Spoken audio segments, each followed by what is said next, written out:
once more. They've said, nope, we know you're pretty good at it. So they're also going to ban away the Talia, which I think is quite interesting, especially seeing as so far this tournament, of course, earlier in the day we saw it coming out from Frozen. He did have a great game one with it, so still showing respect towards it there, but also it was one of the comfort picks for Marfs that he brought out during the group stage. There's the Jarvan removed, and now Team One have a decision to make. Can look towards something like the Tristana, something like the Sejuani. There's some power picks. We've seen Japone in the past play good supports as well, and it will be the Lulu removed by Team One. So lots of options available here for 1907 Fenerbahce.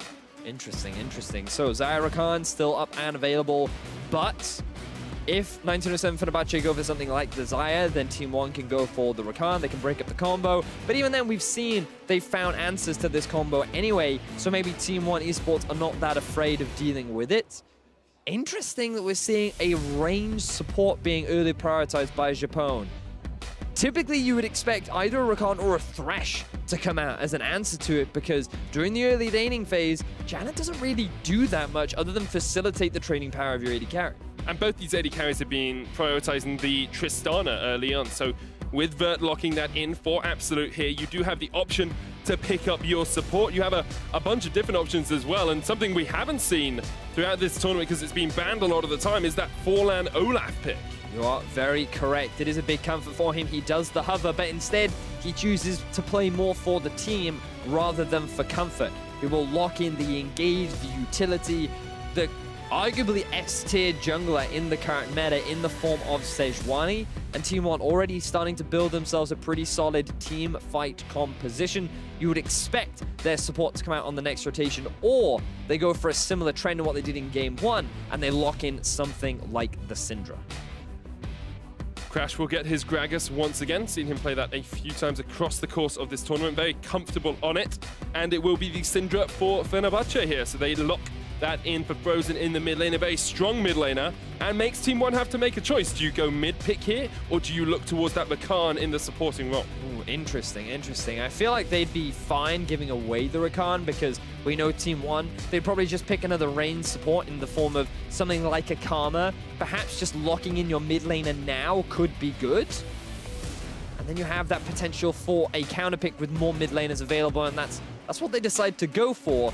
They're going for a bit of an aggressive roaming style mid, which is kind of what we expected from Marf. Yeah, 100% what we want to see from Marf. He is the player that's brought in when they want to be a bit more aggressive, when they want to play the map a little bit more, and Team One are starting to show their fangs, show us their claws through this first phase. Now we're getting into the second phase of bans, the Cogmore being removed by Team One. Can take the Zyra away as well if they want to really hamper what I would expect, Padden's pool. That is the expectation, whereas 1907 Fenerbahce, we talked about how the Thresh is considered a pretty good answer into the Janna. I wouldn't be surprised if we saw something like a Rakan banned away too, with the Alistar already gone. There aren't a huge amount of engaged supports left. The fact that the Cho'Gath has been banned away, to me, suggests that Team One are actually thinking about going for the Maokai here. We've seen how pivotal that pick seems to be in this series. And then they can just first rotate it, take away the Cho'Gath, and it forces Thaldrin to perhaps play a non-tank in the top lane, something like the Gnar, maybe even the Trundle, which we haven't really seen from him in this tournament so far. Vert is more the Mundo and the Trundle player up towards that top side, so he will know those matchups incredibly well. Is the Maokai banned from Fenerbahce, so the Rakan is still on the cards for Team One if they want it. They can leave it for last if they so desire and look towards top lane here, or they could try and counter out that top lane final pick. Interesting that they would go for the Braum now. You have to remember this champion still can give you that all-in potential. It's just a little harder to execute. You got to go for like the flash, ulti, Q, set up for the passive, but then you've obviously got the Janna who can be like, no, I'm gonna blow you away. And then that engage from Braum just kind of whiffs. So you don't have as much all-in potential. You rely on additional support or additional CC to get the setup, and then the Braum can maybe follow up. But what you definitely have is disengage with this support locked in for the side of Team One. And the Twitch locked in for Padden in that bottom lane alongside the Janna. That is not a lane-winning lane. Finally, Thaldrin will get the Gnar, and we have a counter pick available for Team One in that top lane. Now the question is, does Vert play things like the Jace and the Cannon? So far in this tournament, we are yet to see him bring it out, but they're gonna bring out the Olaf. Sejuani top Vedius. No, I think it's Olaf top. I think it's Olaf jungle Sej top. No. Yes. No. Yes. No. Yes. Surely not. We'll see. We will wait and see. Before that happens, you've got the synergy, of course, of the Braum and the Sej. Great stun combo there. Forlan is known for his Olaf jungle. And Sejuani top is not something we commonly see, but it looks like it is what's going to be Team One's strategy here. Okay, so they have until 20 seconds normally to lock in their swaps and confirm that everything that they want to do. With a few seconds left on the board, it does seem like that it will be the Sejuani top. And this is what I love to see from teams that are from emerging regions that are trying to stamp their mark on international competition. They are confident in their ability to play things that aren't always seen as part of the meta. You've got Sejuani top, you've got Olaf in the jungle, and you have these comfort picks for Team One that they are very willing to fight up against Fenerbahce with. Now, he has brought this pick out during the summer regular season, and it's going to be interesting to see how it works, because personally, I'm not that accustomed to seeing a Sejuani up in the top lane. Sejuani versus Gnar, definitely a unique matchup. We get to experience it together for the first time, Medic, which is going to be a lot of fun. And we'll talk through how it works out, but in terms of the team comps, you're definitely seeing a kind of 1-3-1 setup from the side of Team One. They have the double teleport with the LeBlanc. They're going to be looking to try and get an early snowball off onto Marth so that he can roam around the map, start impacting off on these side lanes. Very much what we expected from the player. Whereas 1907 Fenerbahce, they have this cross between big team fighting power with both the Twitch and the Gnar in his mega form, while also being able to play on the side lanes, the sneaky pick potential that a Twitch does have. A lot of interesting stuff going to be happening in this game, and already we're off to a bit of a level 1 shenanigans coming out from Team One. Pushing forward as a 5-man here, trying to catch out a member of Fenerbahce, but the axe will miss. Ghost comes out from Forlan as well. This is very aggressive. Perhaps thought that RedBert would hit the Winter's Bite there. He did not connect, and so Team One will give up vision at their own red buff and won't get anything for that summoner spell. So the cooldown on his Ghost is 153 seconds, 2.5 minutes. I don't think he's that concerned about it right now. Popping it early is not going to be the end of the world for him. He should have it back, well, roughly by the time that he looks for his first gank. So he's not too concerned about that. They do get a bit of deep vision from both sides. 1907 doing the same. 1907 Fenerbahce, rather, getting that ward down onto the red buff of Team One. But I feel like, I don't know, Team One definitely going to be looking to start on their Raptors rather than go for some kind of sneaky invade. Places to watch this game for us. Vedius definitely up towards that top side as we see the Sejuani into Gnar matchup for the first time at the world stage, and the first time I'm sure on many stages throughout the world. Surprised you hadn't picked this one in your picks to watch. Would have been a great prediction from you if you had expected it to come out. I mean, the thing about Sejuani is that she's very commonly known as a jungler, and when she first was released, I actually spoke a lot with Zyrene about how she can be an effective top lane champion too. The thing about her passive is it's super obnoxious to break, especially against other tanks. And the 4-hit passive that she has with her E can chunk out very effectively in the early game and do a surprising amount of damage. But against a Gnar, I imagine that's going to be much harder to execute because he's going to have that range advantage. He can proc your passive literally by walking up to you, getting you to catch his boomerang and then walking away again.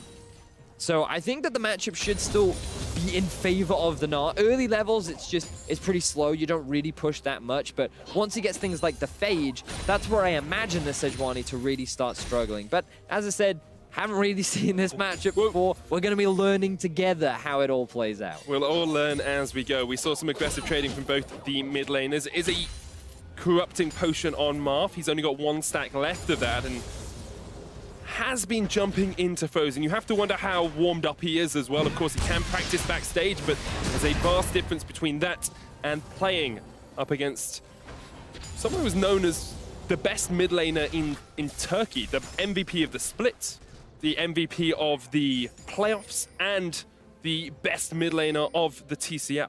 Quite some accolades to achieve as coming into Worlds.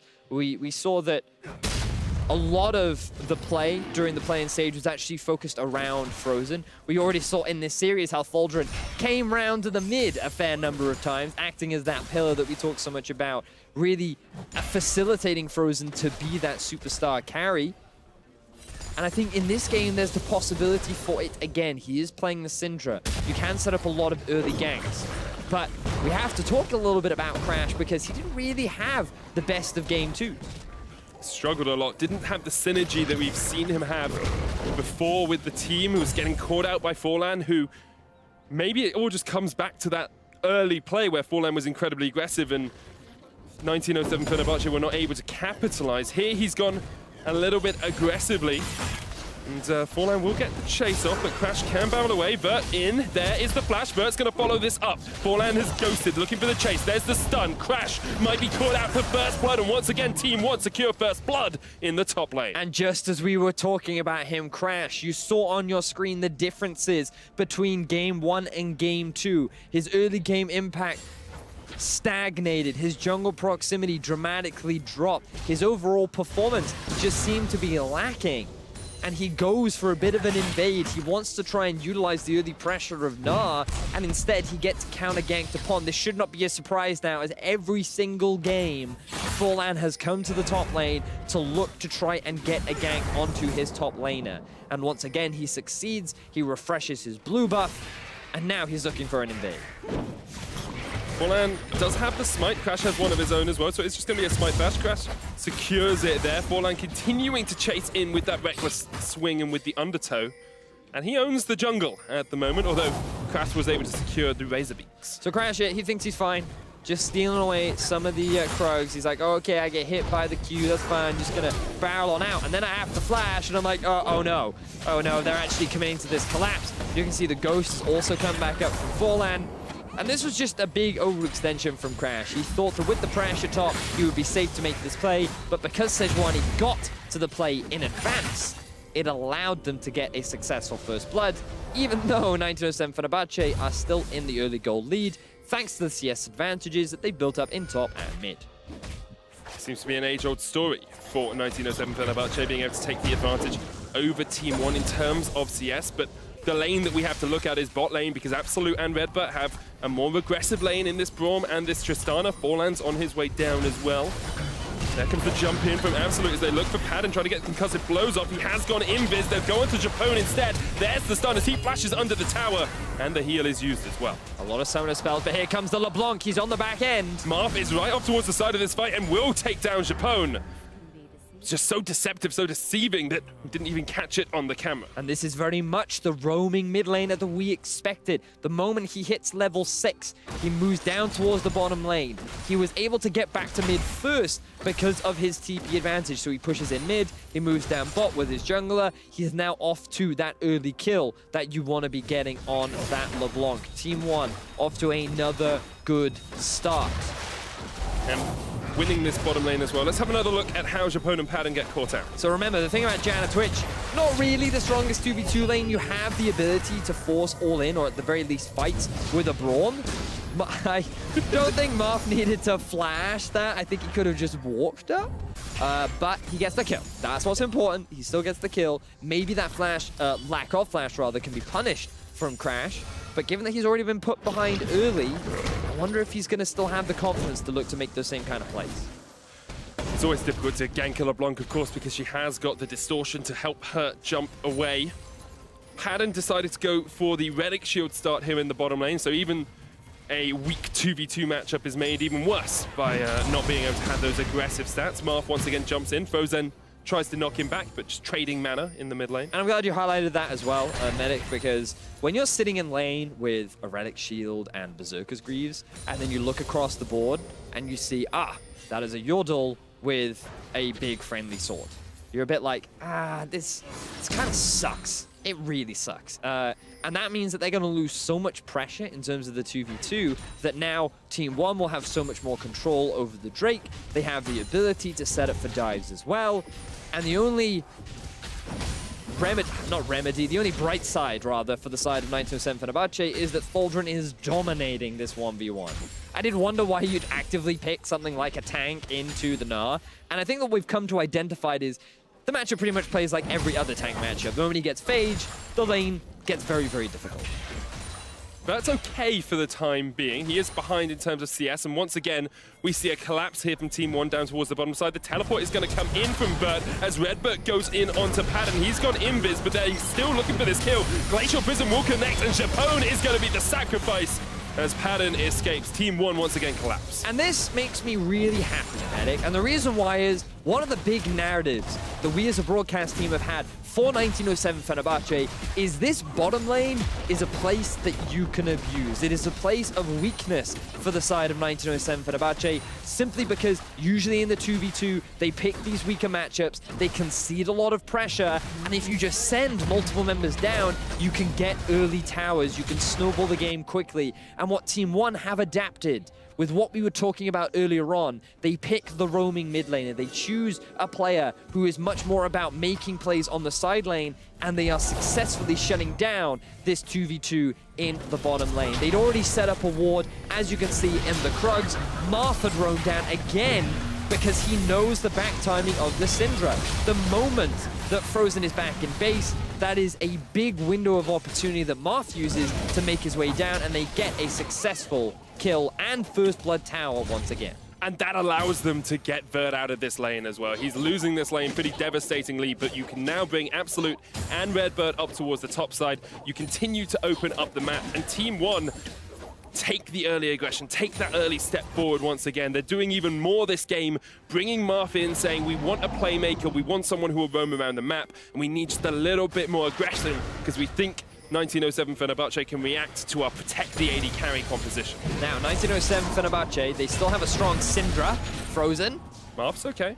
Marth's okay. But this is what we were just about to talk about, right? This guy, he has been farming away in the middle lane. He's got a healthy 30 CS advantage over his lane counterpart, and whenever Marth tries to be aggressive, Frozen very quickly punishes him, which means that thanks to the pressure they still have in mid, and thanks to the swap that's happened up top, 1907 Fenerbahce at the very least can still get something back, and considering they have a tower advantage and a 3-kill advantage, this goal is surprisingly close. But this is what we've seen over the course of these games. 1907 Fenerbahce farm better in the lanes. They're the ones getting these CS advantages, and because of the roaming from Marth and because of Vert being in a losing matchup, that's where the extra gold is coming from for Fenerbahce. Hang on, I know where the extra gold is coming from. It's the support. Of course, it's the support, the gold runes that we've been seeing more and more, the heavy investment in terms of the relic shield. Perhaps that gold difference is a little more deceptive than we initially thought. But you can see now Marth feeling a little bit more confident after being forced back from the trade earlier with Frozen. But look, power spike. Ooh. It's such a play-by-play thing to say. It's like, ooh, look at this item. It's shiny. It's an Ardent Sensor being picked up on Japone. The problem with Ardent Sensor, though, Vedius, is if you have no damage on your AD carry, it doesn't really facilitate you that much. Gives you lifesteal, attack speed, but it doesn't quite give you AD, which right now the Twitch is indeed lacking. Oh, gone for a very early Zeal as well. He's literally only got all of that. Sucks, man. That really feels bad as a Twitch. At least he'll attack them really quickly. But we've seen this from padden multiple times, right? He has been in huge deficits. He was at a 50 CS deficit after the laning phase against HK. And then team fights roll around, and this guy, again, double-edged sword man. One side's a wooden stick, the other side is equivalent to Excalibur, and he will just cut through the enemy team. So I'm going to be keeping my eye on him as the game progresses. It's all about how well Team 1 can now snowball this lead that they've been able to build up for themselves. They've got the power spikes of their own as well, with the static shiv having been finished on towards Absolut. Starting to get some tanky items on towards Vert as well, so we'll have to see how much they open up the map. There is an Ocean Drake for them if they want it, but we know they're quite averse to taking the Ocean. Could look towards mid and maybe set some pressure up there as well, but for the time being, Absolut's going to go down towards that bottom lane. I'm going to see RedBert come towards mid to force Frozen away, and just try and equalize this lane a little bit, because Marth is struggling into Frozen, who has been consistently a carry for 1907 Fenerbahce. Now, this is a little bit of a unique map movement coming out from Team 1, because what you would expect is to send someone like the LeBlanc off onto a side lane, because she is the roamer, she is a side lane threat, and typically she will have the teleport available as well. But the reason why they're keeping her mid is because we're still very early into the game. Mid lane is the best resource of just getting immediate gold, because it is the shortest lane. And that means that by funneling experience and farm onto her, she gets to those item spikes quicker. Once she gets the Gunblade, a LeBlanc is way more likely to move off into a side lane because that's where the LeBlanc will feel a lot more confident. Then what Team 1 will do is move the AD carry and support mid and start pressuring this tier 1 tower. I believe, yes, they do in fact have the Rift Herald, and they'll likely utilize that to take down that tower after they've concluded with the Ocean Drake. Ocean Drake and a Rift Scuttler. They'll get all of the river control that you can. They secure it for themselves. Still only a 300 gold lead, but we're expecting to see that slowly work its way away from 1907 Fenerbahce. There is a Runans now onto Padden, so he's got even more attack speed for us to watch him in fights. But although Fenerbahce might be on the back foot, they are not out of this game at all. They still have a big Syndra, they still have a Twitch that can scale up into the late game, and they still have Crash on that Gragas, one of his best playmaking champions throughout the course of this tournament. Thaldrin also has been having a pretty decent laning phase, very much what you'd expect from him, given his consistency. Trying to join the team now in the middle lane as Team 1 at about 50% of the HP of that tower thanks to the Rift Herald. And one decided to move Marth into the side lane as they put that Rift Herald mid, so they didn't have a full 5-man stack, but they will get some pressure in this side lane. That's what they're trying to do, open up the map a little bit more. We've seen them do it around this portion of the game in the last couple of matches. It has worked out for them at times. Ghost has been used here by Forlan as Vert flashes in. There's the stun. Thaldrin not near Mega yet, has to flash away. Forlan looking for the chase, and Thaldrin is dead to Team 1. Thaldrin holding on to his flash a little bit too long there. He thought that, you know what, Vert, even if he flashes onto me, he's not going to have enough CC to get the collapse. But Vert very smartly uses the E stack first to apply the freeze, then he throws his ultimate out afterwards for that double stacking of the root from the frozen passive. So good setup there from Team 1. They get a punish down onto Thaldrin, and that early laning phase now starting to mean less and less as Team 1 have this big solid front line now in the form of Braum, Sejuani, and Olaf. The AD carry is farming up nice and healthily, and Marth well on his way to completing that Gunblade. And once again, we're seeing Forlan step into this role as the guy who makes the plays for the team, the guy that goes aggressive, runs forward, gets these kills. He's been able to help Vert in a losing matchup actually secure a relatively even CS score, and it allows Team 1 just to open up this composition and get Marth in a side lane, get Vert in a side lane, bring the map, spread out 1907 Fenerbahce, and we haven't seen the reaction we would have liked yet out of Fenerbahce. Now remember, the win conditions for Fenerbahce, 1907 Fenerbahce rather, are still very much about those team fights later on into the game. Twitch, very impactful team fighter.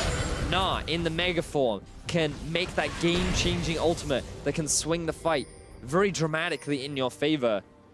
And Syndra, she can do a huge amount of damage to that front target, but the question is then, who is the target that you go for? Because champions like Sejuani, if you haven't procced a passive and you use your ult into that, well, you're going to do very little damage. Olaf, he's just going to be running in your face. He's not going to be afraid of anything. He's going to try and dive onto the back line of Frozen, who is this low mobility mage who you can't CC because of his ultimate. And then you've got Braum with his shield who can mitigate a lot of this damage. So I'm a little bit concerned for 1907 Fenerbahce. I think that right now they're at a relatively decent deficit that would make fighting the opposition very difficult. But I feel like that's the best win condition they can hope for right now, given that they do have pretty good scaling in the form of Twitch. Marth is looking for a catch in this side lane. He knows that Padden's doing the Krugs. And Padden steps forward a little bit too much. Marth jumps in there, the chains, double chain gonna land. The barrier will be enough to root him up. Marth underneath the tower looking for the kill, but can't quite get it. Padden flashes away and Crash reacts. Fenerbahce able to get the kill. The knockback onto Forlan. RedBert's on his way to try and help out his jungler, but meanwhile Frozen's coming down as well. 1907 Fenerbahce reacting well. Forlan pops the Ragnarok and the Ghost to get away. The biggest misplay there was Marth missing the initial chain. If he had been able to land it, he would have had enough burst damage to get the kill onto Padden, but he doesn't quite have enough damage. Padden delays his flash for as long as possible. Crash is able to come out of nowhere, and they end up punishing this side lane Marth, who tries to build up an advantage. Perhaps a little bit greedy from RedBert there, using the Glacial Fissure across the wall to try and catch out Frozen. We talked about the emotions of Team 1, the fact that they play off winning matchups, they play off the fact that they're ahead, and sometimes when you don't get the kill you want, you can try and force the next player a little bit too hard. They're now trying to force the mid lane tower, but cannot get it as padden rat-a-tat-tats down the minion wave. And though he now gets himself a kill. The CS differential is still pretty significant, but he's slowly making his way back into this game. And hit that initial chain. Doesn't quite hit the mark, allows the follow-up chain to land onto padden. Then the flash comes out from Crash, getting the shutdown onto him, and the key thing here is that padden gets the kill. They also force the Ghost out from Forlan, and they just relieve some of that side lane pressure.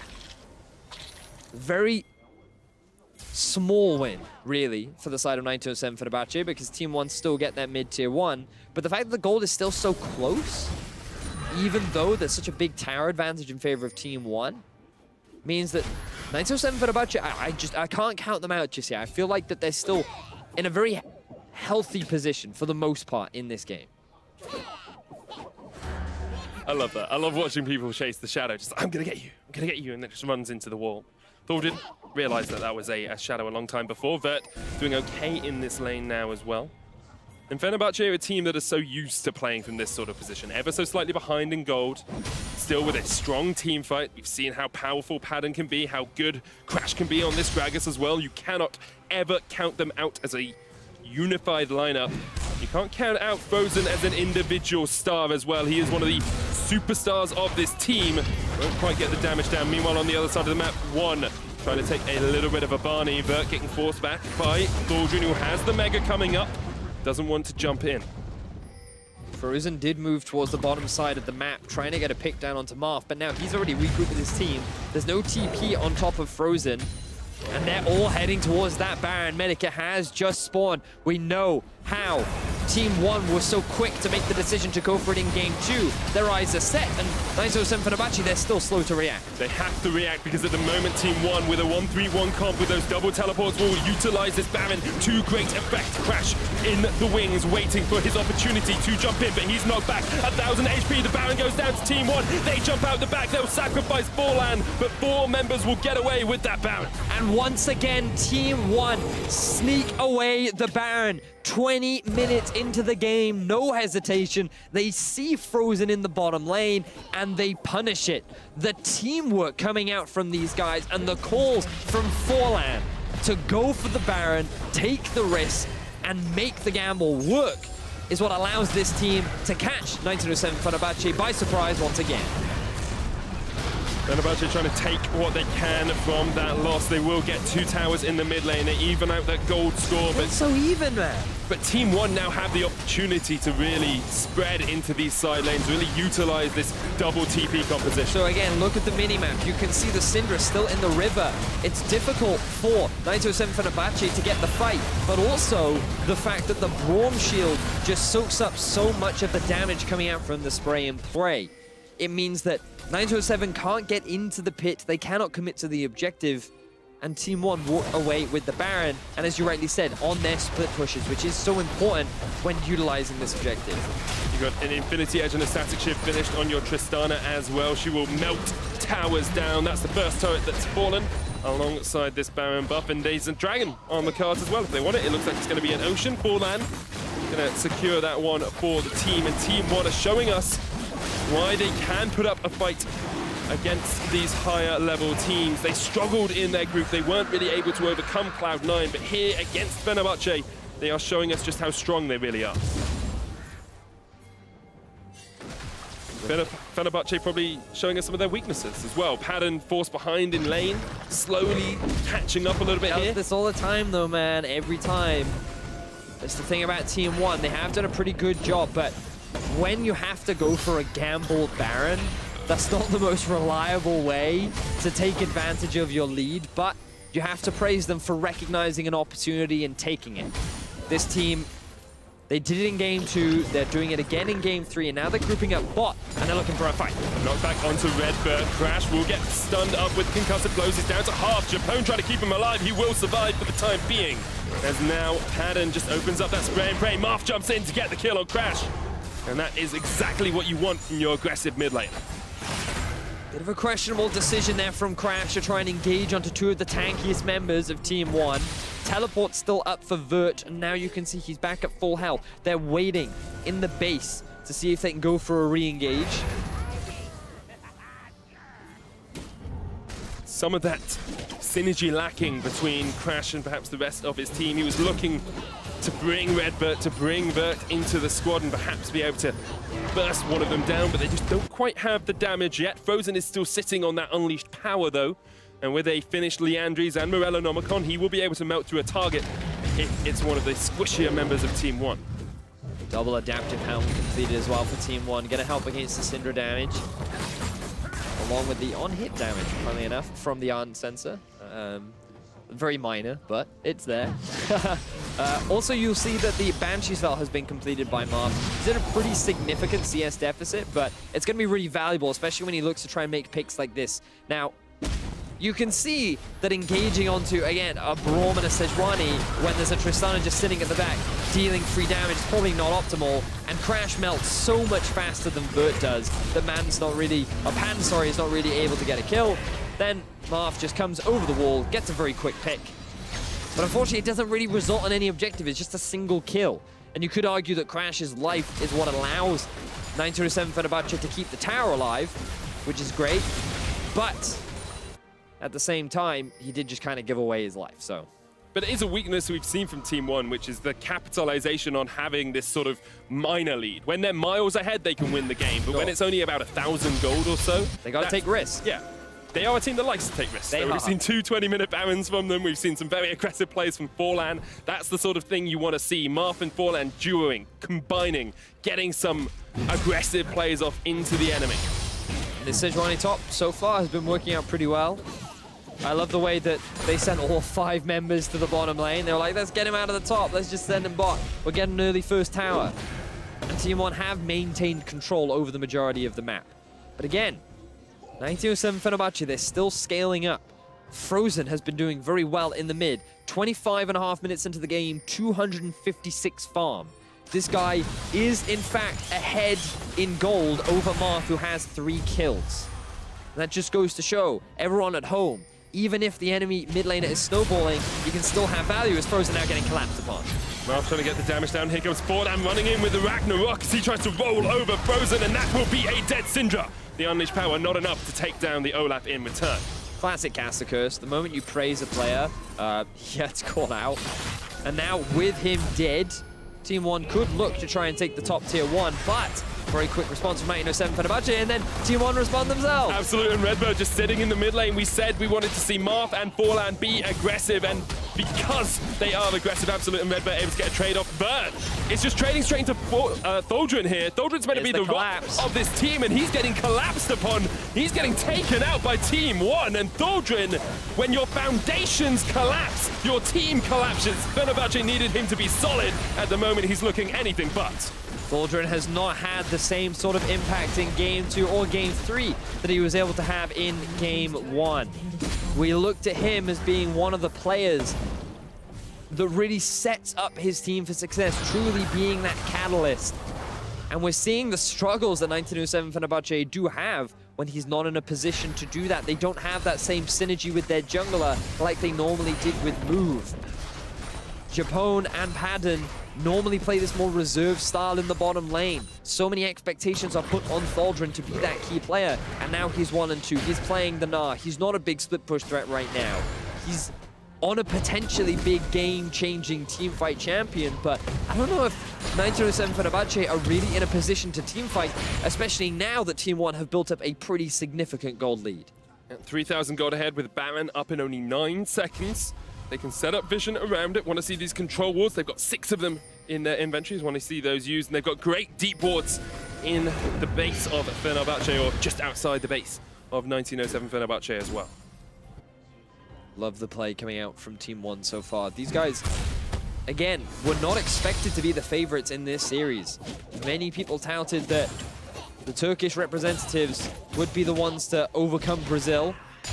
But Team 1, they learned from their Game 1. They're riding off the momentum of Game 2. And they pick comfort picks again with the Olaf and the Sejuani. They bring in Marth for more of a roaming mid laner.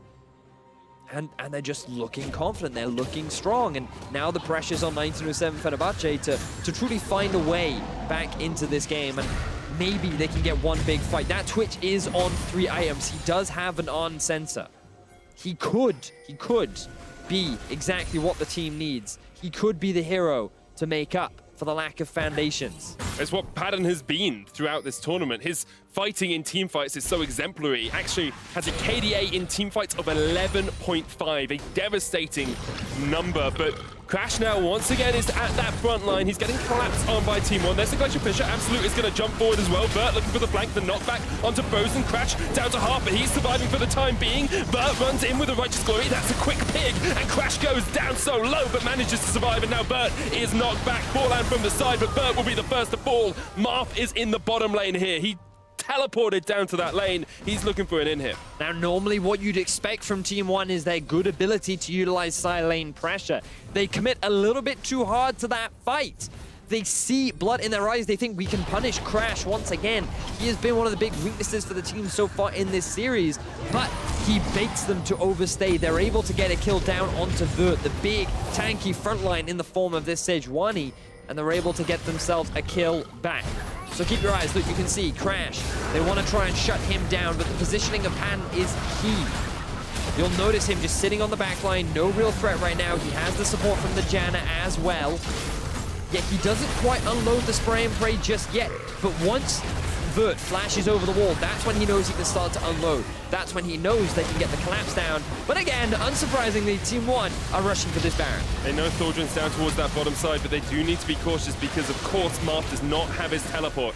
We'll see 1907 Fenerbahce force them off the Baron. Marth is still down towards that bottom lane.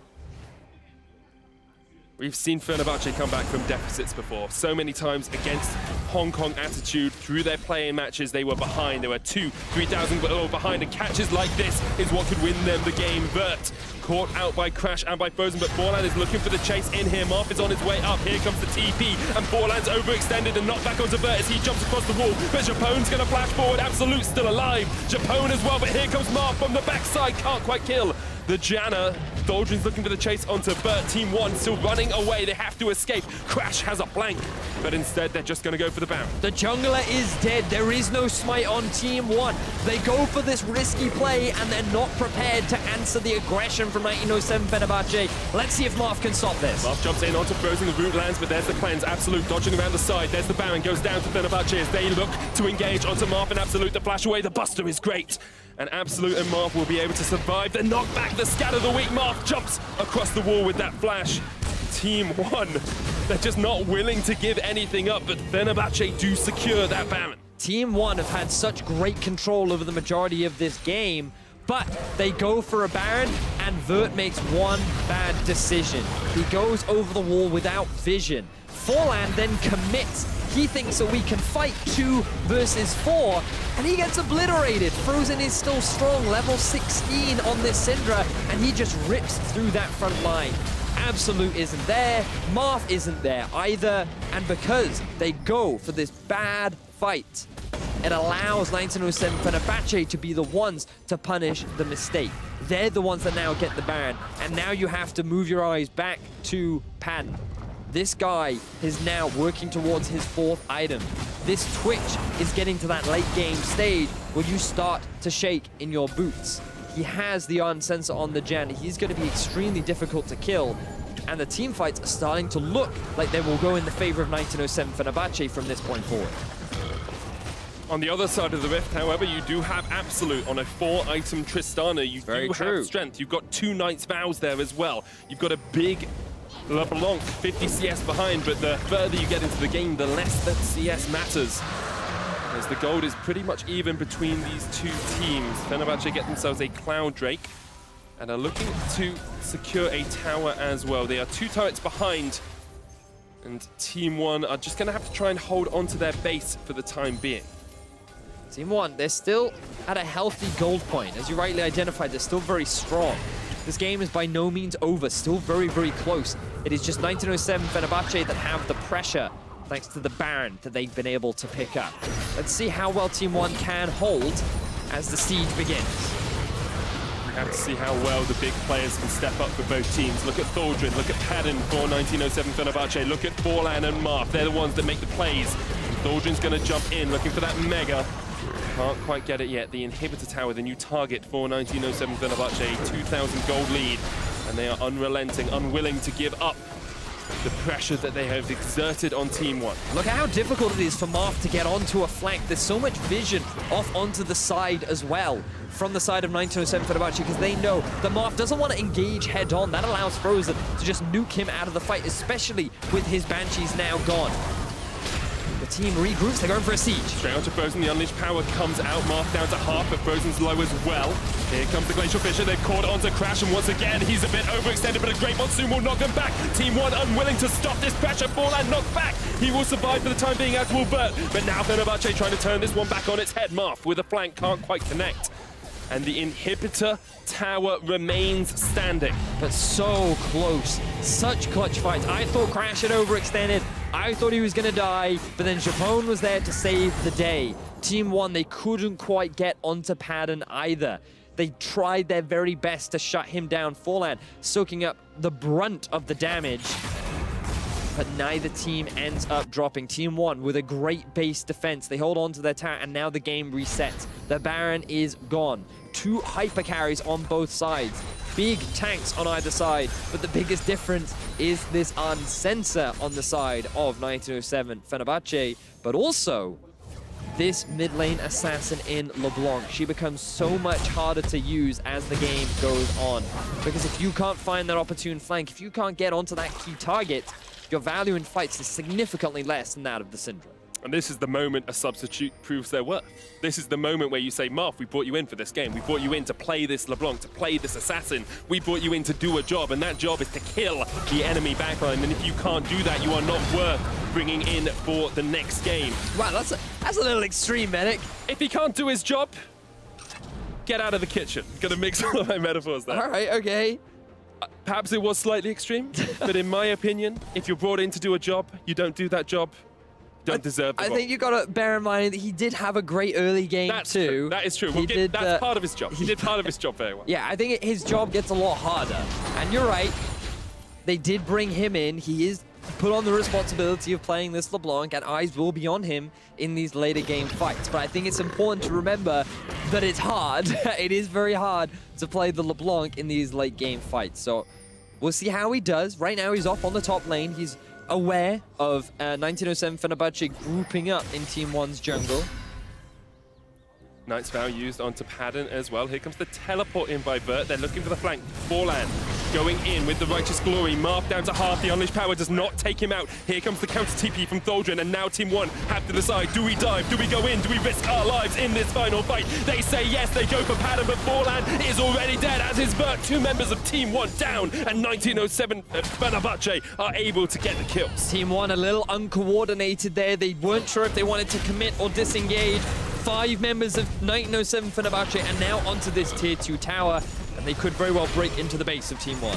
4,000 gold ahead. Now they have a 2-man advantage for 30 seconds. Marth still looking for that flank, but look at the damage that comes out from Padden. 303, basically completed build as well, only sitting half an item away. Fenerbahce will break the base, and that inhibitor as well. Will they go for more is the big question. It looks like they are resolved to back away for the time being.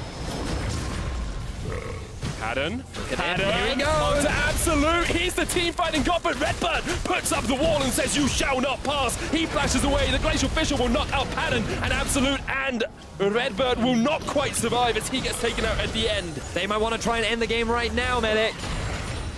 They're not going to, They're not going to. They retreat. They say, now that Vert and Forlan are back alive, we cannot finish it off. They see the Baron spawning in 30 seconds. They realize that if their base siege fails, then that allows Team 1 to just rush that objective down and get back into this game.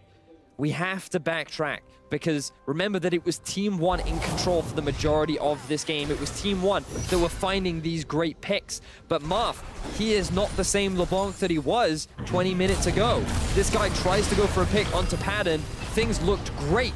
But then look at the heal from the Warlords. Look at the barrier coming out from the Twitch too. And this is where things fall apart for Team 1, because Absolut can't really get involved in the fight. He gets knocked back by a great ultimate from Crash. Forlan is committed to the backline by himself, and he is a tank. He's not that full damage Rek'Sai anymore.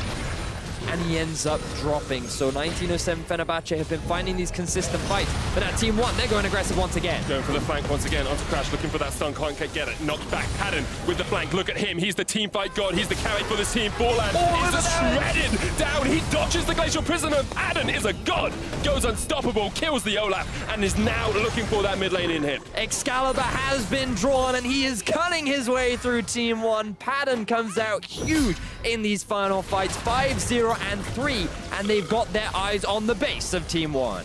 Marth trying to keep the wave around, but Crash is more than willing to tank this one up. That will be the second inhibitor tower down. 1907 Fenerbahce with a 8,000 gold lead as well. And Team One just not quite able to capitalize when they needed to. Now Padden is online. He's drawn that sword and he says, come at me, my man. I will shred you and I will cut you down. And it all comes back to that play that Marth made down in the bottom lane, trying to get that kill onto Padden. When he got that kill, think of the experience that he got thanks to the kill onto the LeBlanc. He closed the gap, he got a bit of extra gold, he started making his way back into the game, and then Team One did not choose to continue to put down the pressure. 1907 Fenerbahce will get their second Baron of the game, while Team One will answer with an Elder Dragon. They do have the double ocean, this will still be a strong advantage to get. Question is, can they get out? Absolut has jumped up, but RedBert is the one that will be targeted down. Marth then jumps around. He will realize that Padden is waiting in the wings. RedBert caught up by Thaldrin. Support is definitely going to die. Marth is trying to escape down towards the bottom side. There's the Glacial Prism. Padden dominating. 6-0-3 on this Twitch. 1907 Fenerbahce are looking for that final inhibitor alongside the tower that guards it. So look at Marth. He is getting in the way of those minions, trying to slow down 1907 Fenerbahce. They say they don't care. They will take down this final inhibitor. Now they have their eyes on the nexus of Team One. 2 towers remain between 1907 Fenerbahce and their second win in this series, between them and being 1 game away from the last 16 of Worlds. Both these regions, both Turkey and Brazil, have been so close to Worlds, have been there a couple of times, and both these teams will want to prove that they deserve to be amongst those names. You know, Besiktas, Supermassive, INTZ. Some big names in the history of emerging regions. Kaboom. How could we as Europeans forget them? I wish we... Oh, well, we'll say Pain as well, because they beat CLG and Flash Wolves. So yes, they did. Albus Nox Luna beat us both. CIS region, of course, but the emerging regions demonstrating their ability on the international stage, and I feel like that both these teams have shown a lot. And we are guaranteed to have one of them in the group stages of the World Championship. They're guaranteed to go up against some of the powerhouse regions. And it's going to be exciting, especially with these performances. Team One have demonstrated that their early game is pretty strong when they work together. But just like HKA, they couldn't quite keep that lead going. They went for a few risky plays around the Baron area.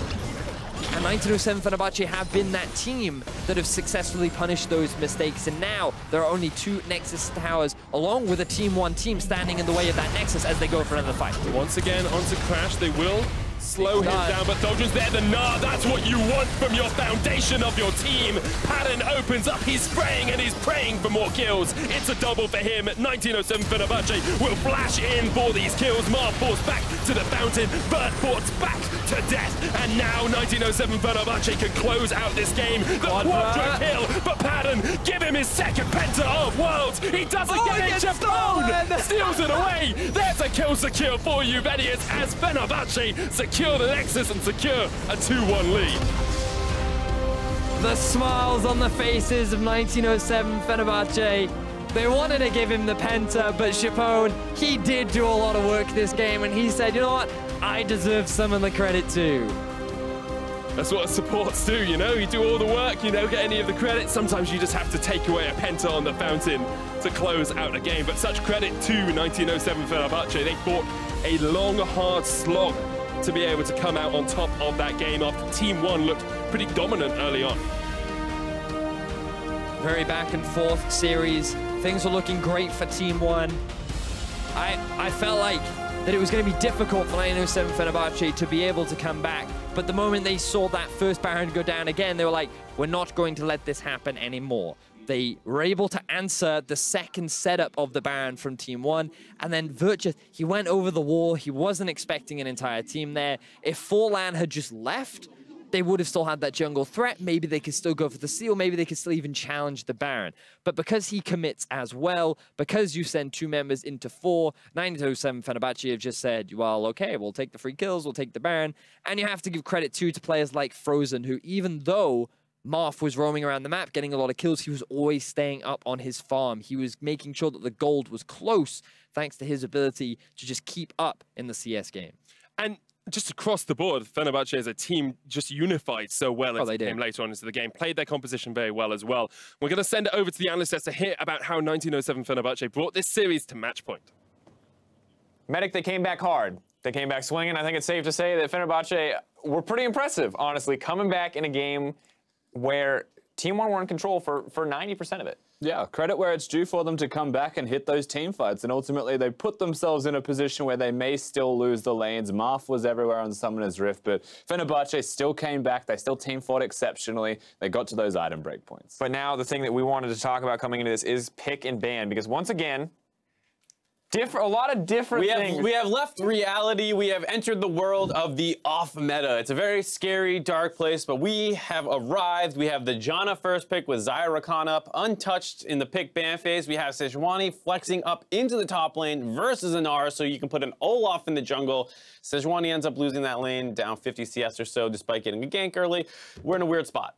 Yep, and I can't really slight 1907 Fenerbahce because they won with it, but you still look at this and it's like there's no Zyra Khan, and they first pick Janna, and you're like, okay, no worries. Team 1, they've got the duo now. They can pick them both at the same time, and it didn't happen. They went for the Sejuani and the Tristana and the Sejuani. But one guy I feel like we have to highlight, as good as Fenerbahce played, definitely, once again, a little bit of loss in lane, but Marth did come in swinging. We were wondering how he was going to do, and it did feel like he had a lot of presence in the early game. Yeah, I mean, he still lost by about 20, 30 CS, but the same thing was happening with Brewster, and at least Marth this time was able to get on the map and find a couple of plays. He got down to the bot side a couple times, helped blow up that laning phase of the Twitch and Janna, who were actually losing this time around. Padden, I think this was the first time in the series he lost laning phase by CS, so this was a big difference for him. On the flip side, the top and mid are winning pretty hard. Ultimately, this does culminate in Team 1's kind of sneaking a Baron away, and we can take a look at it in this first replay. Them rushing this Baron feels like we're the first time where they had this super tangible lead. While they were ahead in kills so much of the game, this was the moment where I felt like they were in control. Yeah, this is the first big point in the game where it's not even just so much a sneak as doing it. Fenerbahce aware they still will take it, and the call is to just exit the area. And everyone except for the Ghost user of the team is going to be capable of doing so. The risk is always of a steal in this situation. That's a big concern, but obviously not in this case. And the reason for me why these are such important plays, these Baron forces and these kinds of things, is because on average they're down 1,500 gold at 15. This is for Team 1, and they have a team kill at 0.5. So it's really not close. And the reason they're so important is because the coming late game, they need to have some kind of advantages. The team fights that they pick are after they already have the Baron. They're not winning a fight and going to Baron. It feels like they can't really match 1907 Fenerbahce's team fighting. So the fact that they're able to, find a Baron for free to give them gold leads, it's why they were able to win game 2, and it's why they were almost able to win game 2. And the scary thing is, you talk about those deficits, even in this game where they were ahead in kills in the early game, they were up 200 gold with 3 kills. So everyone else is falling behind, and yes, some of that is going to be the ancient coin from the Janna, but at the end of the day, when you are getting this many kills in the early game, their first turret too. You should be in first blood. You have to be in control of your lanes too. It has to amount to more. And ultimately, as we got later and later, suddenly the Twitch and the Janna are a lot more of a threat. Suddenly that ancient coin and that Ornn sensor are starting to pay off, and we can see Fenerbahce now able to find a way back in the game via this Baron. And of course, a lot of this kicks off with not knowing where Fenerbahce were when you look at the vision. So 1907 Fenerbahce just are able to pick off the Olaf, pick off the Sejuani. Suddenly the tanks of the team don't exist, and this is that 3-item point in the game where you look at it and it's, okay, Twitch is pretty online, and from this point, if you win a team fight with the Twitch, you actually just start to snowball the entirety of this. It happens around Baron. Yeah, there's a team fight right before this that they lost. They weren't able to use Marth's pressure in the side lanes to actually get anything. He missed quite a few of those chains, not able to convert on the chain grabs, so he was falling apart a little bit, and then once the gold lead finally went in Fenerbahce's favor, it was completely over. It didn't feel like one had much of a chance. And if we go back to the draft, a lot of this does feel due to the picks that they put together, right? We look at a pick like Olaf. We know for Forlan, fantastic pick. We saw him super active in the early game, but when you get into late game fights, This champion's a DPS check, and let me tell you, Twitch wins DPS checks. That and the fact that, like, in order to get this Olaf, they had to take the Sejuani earlier to keep it off of Crash's hands, and you're putting your top lane at such a disadvantage just to get some jungle matchup that you want or some advantage there, which I have trouble seeing because, yeah, late game versus Twitch Janna, you have no chance. And looking back at this again, when you highlight the draft, I still feel like the Sejuani should have just stayed in the jungle. They could have picked that top lane matchup instead of giving Thaldrin CS advantages, even if you can camp the lane. But now we're towing the line, right? Because we talked about comfort picks being important, but when is it too much to tunnel on comfort picks? When are you overvaluing the Olaf in a lot of these circumstances? If you want to just take the Olaf, I'm fine. You can save your top pick for last, and you can, you know, just counter pick. If you take the Sejuani, then still just counter pick topside. It's better than giving yourself a disadvantageous matchup just to deny the Sejuani pick. I draw the line at when you're sacrificing the rest of your team to empower yourself, right? And that's what this game kind of felt like. By having to put the Sejuani top lane into a Gnar, you are sacrificing top lane strength to empower your Olaf, and that to me is too much. Yeah, and when we look at one final replay, we can see what happens when you get that late in the game, when you see that the Olaf is no longer quite as effective. And we see here on the top side, but we have to praise, I think, the patience coming in for Fenerbahce, despite falling behind, the fortitude mentally that they put up to keep it together this long in the game where they could actually find an advantage. You see half health Padden is jumped on by Forlan and Vert, but they actually don't kill him at all. They instantly get melted by that Twitch. He's back up to full health just off the lifesteal, the Ardent Sensor, and it's really hard for the rest of ONE eSports to join in on that backline. That's one of Olaf's problems, is that while he can always reach his target, he doesn't necessarily have that follow-up. Marth had gotten chunked out earlier at the start of the fight, and you see once they get that flip in the goal graph, it's completely the other way. Makes you kind of wish that there was a Corki in the middle lane instead of something like the LeBlanc as well, the Talia, which is going to be banned in this case, of course, by Team 1. Something that can still be consistently dealing damage that will scale nicely into the mid and later stages of the game, where the Twitch can't just completely handle everyone and take over, because you've got the two tanks running at the Twitch. Of course he's going to kill them, but he killed them way too quickly. But pressure is now on as we move further in this series. Team 1 in a tough spot. It's time for them to step up. If they want to participate in the group stage, we're going to see if they can bring this series versus 1907 Fenerbahce to a Game 5 when we come back.